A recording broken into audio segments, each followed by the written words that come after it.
one of the most successful and loved cars in the world, and the torchbearer of a sedan's power in the age of SUV, and India's oldest car brand name plate for over 30 years. Ladies and gentlemen, say hello to the Mercedes-Benz E-Class, now in its all-new avatar.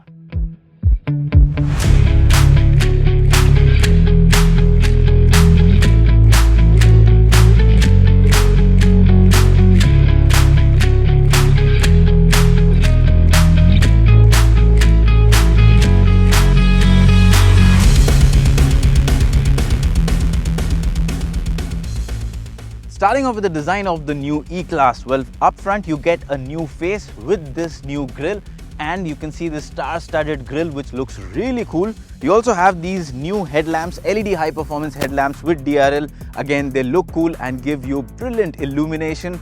Nice new looking alloy wheels on the side. The length has increased, because of which the car now looks longer, and almost all of that increase in length has gone to the wheelbase. And then my personal favorite, the tail lamps. The star-studded pattern on the tail lamp gives the car a really cool look, and when you put it all together, the E-Class comes across as a very elegant and good-looking car. Once you step inside the cabin of the new E-Class, well, the first change you will notice is the massive real estate taken up by screens. The new E-Class gets the famous Hyper Screen, which is a combination of 3 screens, and it looks brilliant, gives the cabin a very premium, upmarket and futuristic feel, and at the same time all of these 3 screens do their job brilliantly. The instrument cluster looks good, can be customized depending on how you want it to look and what kind of information you want. The infotainment screen, the size is apt, it looks big, it's clear, it's got very good resolution, and the touch response is slick. Also, this third screen, again, the visibility is good, and the co-passenger can access a lot of functions using this, and in the process not disturbing the driver by fiddling around with this screen. In terms of connectivity, you get Mercedes Me, which gives you a lot of options that you can access right from your smartphone. And then again, you also have one of the cool new features, which is this selfie cam. Now, what does this do? Is it only to take pictures? Well, it can take pictures, but more importantly than that, Mercedes-Benz understands that a person who's buying an E-Class is probably an executive, needs to spend a lot of time in meetings. A lot of times you need to take calls. After COVID, we all need to take video calls. And if you're doing that, and you can do that from your car, can't get better than that. And that's what this camera allows you to do. You can get onto an official video call, and you can see the display here. You can see the presentation, the feed from the cameras of other people here, and you can do it all right from the car.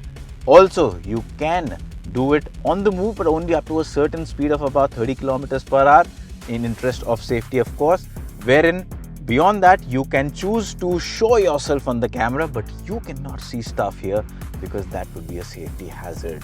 So yeah, I mean, everything works really well. Beyond that, the build quality, the design of the dashboard, the space given all around, the Burmester speakers, all of it look great and do their part well. The seats are brilliant. They offer very good cushioning and comfort, a lot of good support as well.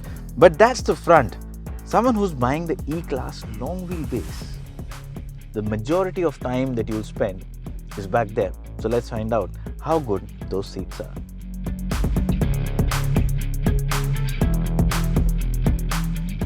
And once you get inside the backseat of the new E-Class, you are treated to brilliant luxury and comfort. Well, in terms of space, like I told you earlier, this is longer, and almost all of the increase in length has gone to the wheelbase. And this is where it shows. Now, I've got the 2 seats positioned differently. This is positioned as per my driving preference. I'm 5 feet 8 inches for reference. This is positioned as per someone probably who maybe is 6 feet tall, so it's rolled back further back. And you can see the amount of space I have. It's just immense. I can stretch my legs forward, but still there's more space which I cannot utilize in my height. In terms of knee room, well, more than enough. What can I say? And in terms of Head support, brilliant. These cushions and the headrest work really well. I've got a lot of room to spare in terms of headroom. Shoulder room is good. The under thigh support on these brilliant seats, well, that is extendable. So I can actually choose to have more under thigh support at the touch of a button. The same thing is available on the two front seats also. The high center transmission tunnel means that at most this car is a 4-seater. If you want to really torture someone, you can have them sitting in the middle. But for 2 passengers, well, you would have this down, and you have a wireless chargers here. So you've got one there in front, one at the back. You also have nice place to store some of your things and 2 Type-C charging slots. There's a climate control display here. And when you add all of these things along with the fact that you've got a dual pane, a double stage panoramic sunroof, all of this adds to the opulence and the airiness of the cabin.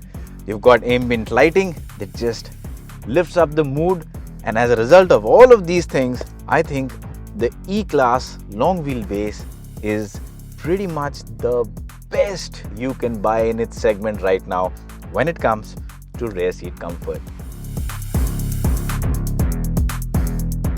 Alright, so now let's talk about the driving experience of a car that is going to be driven primarily, but in case on some of those days when you decide to drive yourself, how is it? It's got an internal starter generator, ISG as Mercedes-Benz calls it, and basically it's a 48-volt hybrid.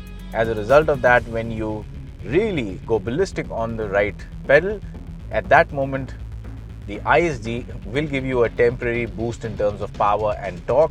Of course, as I said, it's a 48-volt hybrid, so that also means that it aids fuel efficiency and also reduces the overall emissions. That's all the paperwork. How does it work in the real world?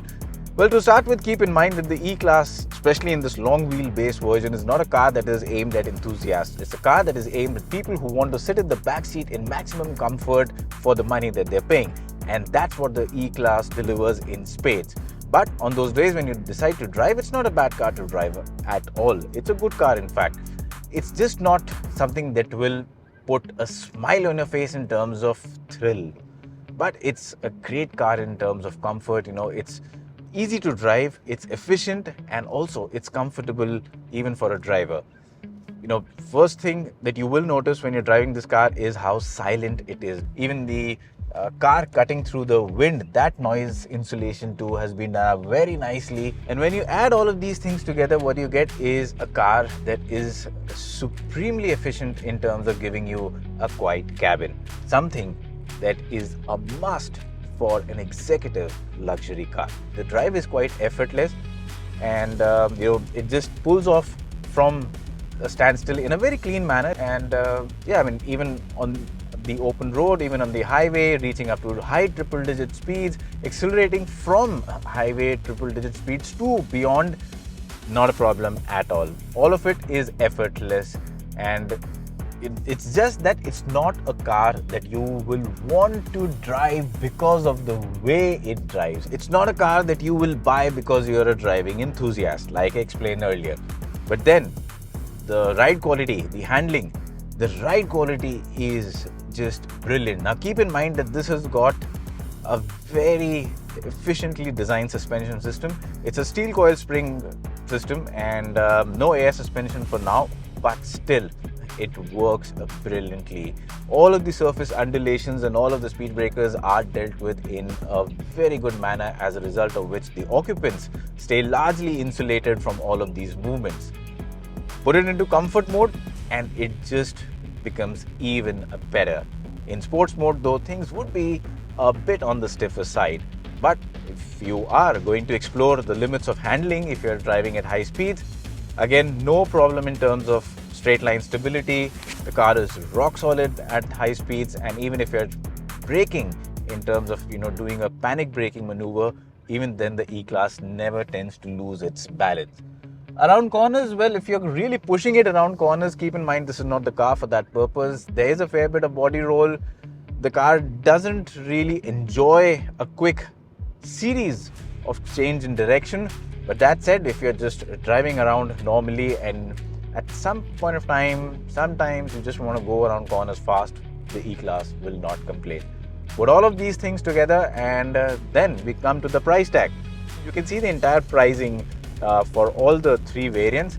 In case you are someone who really wants a car that you can be chauffeur driven in for the weekdays, but you want a fun to drive car on the weekend, well, Mercedes will sell you the E450, which is a much more powerful petrol version of the E-Class long wheelbase for a little over 90 lakh rupees. So yes, with all of its variants and the pricing, the new E-Class long wheelbase does really appeal to a wide range of buyers and just pushes the game up to a different level. Yes, BMW had an early mover advantage over them in terms of the new generation. The new 5 Series in its long wheelbase was launched earlier in the E-Class.